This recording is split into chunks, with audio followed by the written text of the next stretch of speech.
Welcome to this podcast called Unveiling Her Story, Conversations with a Goddess. I am your host, Julia, and I'm a visionary, mom, wife, mentor, tantrika, truth seeker, creator of more than 5 million euros in sales, and owner of this amazing coaching business since 2017. With my brand, Julia Spiritual Living and Luxury Goddess, and this podcast, I support you in exploring your womanhood, your femininity, your real feminine force, in a way that leads you to becoming who you came here to be, to fulfill your soul's purpose, be a sovereign human being, and become free, alive, and blissed out. In this podcast, we're going to poke this matrix and dismantle history to shine light on her story, our story, to explore union and peace inside and out. How else will we operate beyond what we are told and build our reality anew, the feminine way? Let's peek behind the curtain and play beyond this matrix to find out how freaking exciting it is to co-create your reality as the powerful woman you came here to be.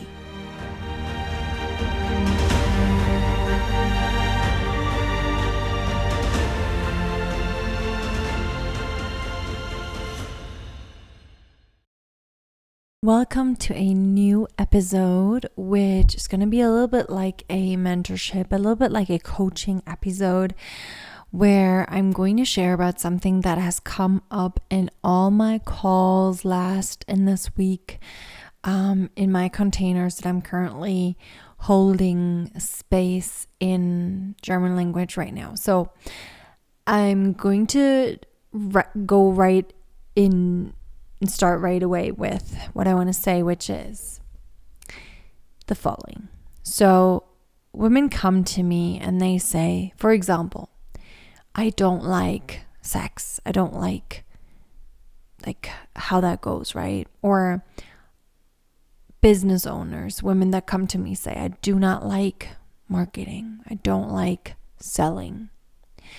And what I always answer and offer in these moments is it's never about marketing or sex. It's not that you don't like that, because it's not that you don't like all the possibilities and ways of it. It's that you don't like the way you know it right now. And so it's super important to understand that and to remember, and even just to learn as women, we can redefine everything. We can find new ways to do and experience anything. Just because there's only one way we know, for example, sex. And we haven't learned this differently, not from movies, not from a mom, not from other women, not from our maybe different relationships, doesn't mean that there's no other way. The contrary is the case. We're here oftentimes as pioneers, as trailblazers, as the ones who redefine and who find new ways and who co-create and pave new ways to literally experience anything, especially the things that are way too masculine or are happening in wounded masculine or even wounded feminine ways that, seem mechanical or somehow just not very alive, not very feminine. And so it's never about that sentence where we say, I don't like it. I don't like sex. I don't like marketing. I don't like this and that. But rather about how I know it. I don't like it. So I'm going to find a new way, and so that I can fall in love with whatever it is that I want to do. Because if I want to be in a relationship with a romantic partner, I want to be able to love sex, right? Or if I truly want to have a business, I want to be able to fall in love with marketing. Like that's just really true for me, right? So that's a big game changer for me to ask that question differently, or even look at those things we say differently. And beneath that lies that many of us women learned everything that we learned from the society, from movies, from our own mom and dad, that maybe themselves they didn't have another way. And I see with every generation, I see that they just make it easier for the next one to live more freely, to live more happily. And so we pave the way also for our own kids if we have kids, right? Or the kids of our world if we don't have kids ourselves. And so that's one thing. But also most of us we still learned that we have to be a certain way for others, that others expect us to be a certain way. And so oftentimes we learned all that we learned from our surrounding and just accepted that this is how it is, right? Like this is how you have to be so people like you. So that's why we people please or fawn and have trauma responses and trauma reactions as normal in our society, right? And so it's understandable that we have these thoughts or even beliefs about anything, may it be sex, may it be marketing, and we say, I don't like it. But that is just because we are used to accepting the common societal way of anything and not questioning if there's a suitable way for us, if there's a better way for us. And that is actually when I had my first big breakthrough with my own sexuality after a few years already of, research and questioning and just like trying to work on not being aroused, not wanting to have sex, not liking it, and actually having pains when having sex. And so, I was already like reading books or trying to do certain practices or just trying to figure out what is wrong with me, because that's what I thought back then. Obviously today I don't ever think anything's wrong with me or anyone. I understand that there's trauma beneath it, that there's limiting beliefs beneath it, that like I say today, that we just accept it should be a certain way and therefore something must be wrong with us if we don't like it, so all of these things. But really we just haven't found a way yet that we like it. And so one of my biggest breakthroughs back then was from I am wrong, something's wrong with me, I'm never gonna like sex, or I really want to, but it seems to be very hard for me particularly, I must be just doing something wrong. From that mindset towards maybe it's not about me, maybe it's about the kind of sex that I got to know that I'm not excited about. Maybe it's about finding a new way, a new access to my sexuality that actually suits me, that I actually enjoy. And in that moment where I had that thought, I felt the liberation of that thought. It felt freeing in my body. And in that moment, I realized, yes, this resonates deeply.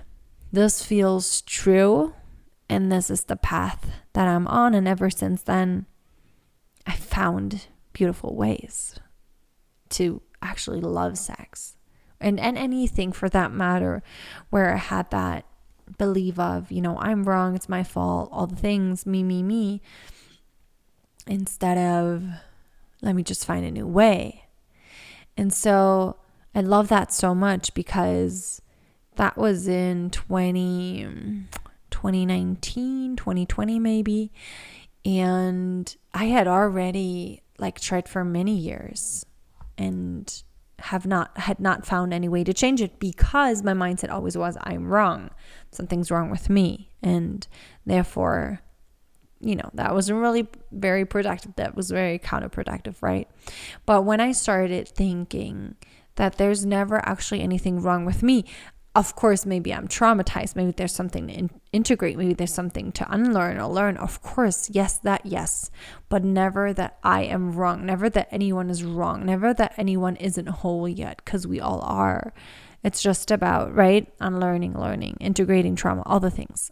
Learning skills, social skills, all the things. And so that's really what I want to offer to you today, because no one really taught us, and it's no one's fault, because the generation before us and the one before us and the one before us, I mean, they even did pave the way, actually, because they had things like wars going on, and so they had a very different life than we did. And so we can already be so grateful for every generation, and really truly, in my opinion, everyone gave their best always, and I'm in big gratitude for my lineage.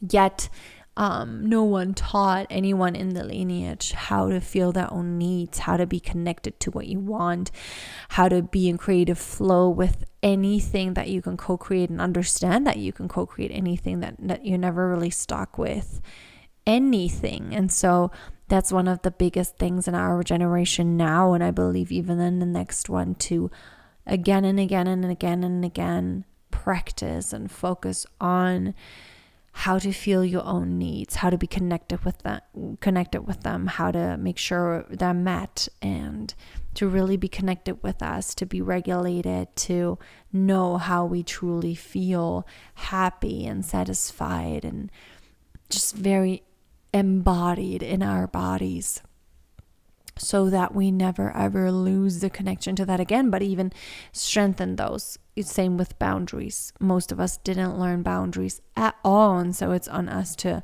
even find out what is a healthy boundary, when it never means to threaten or to just leave or to be just like to scold anyone with a boundary, but rather to understand a boundary is just a clarity out of self-love, how you want to connect and what you need in order to be able to connect. And oftentimes, if we don't know boundaries yet, we think it means separation, but actually it always means connection if it's out of self-love. And so these are the things that we are all learning to understand. We can co-create our lives.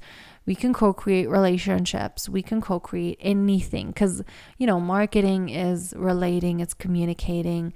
And then, of course, having sex is part of relationship and communication. So in the end, it all comes back to connection to ourselves and relating to ourselves. And therefore then, or out of that results connection and interaction with others. And so it's really on us, this generation, and of course the next as well, to learn those skills and to learn how to feel yourself, your needs, your desires, your boundaries, your dreams, all the things, so that we can actually be in connection to others, because we are in connection to ourselves.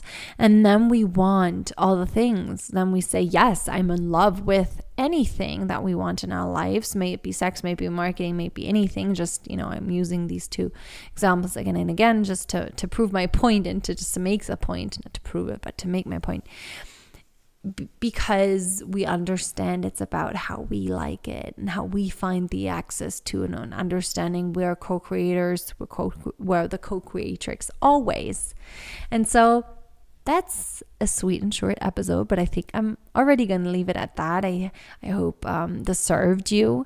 This is a little bit of the juice of the current coaching sessions that I'm giving, a great breakthrough that a lot of women in my world have, and a huge reminder for most of us women who, again, we didn't ever have boundaries. We did not learn how to have them, and we also didn't learn to listen to our own needs. We were taught to listen or to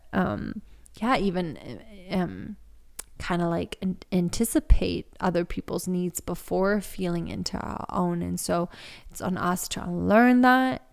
It's an unbecoming process, and to really practice, again, being in touch with our own needs and desires, and especially also boundaries, so that we actually want connection, and we want all those things, and we understand we can have all of that because we create it. And so I hope this serves you.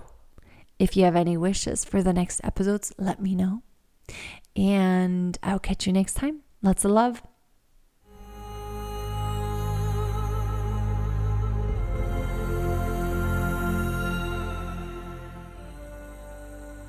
That was today's episode of Unveiling Her Story, Conversations with the Goddess.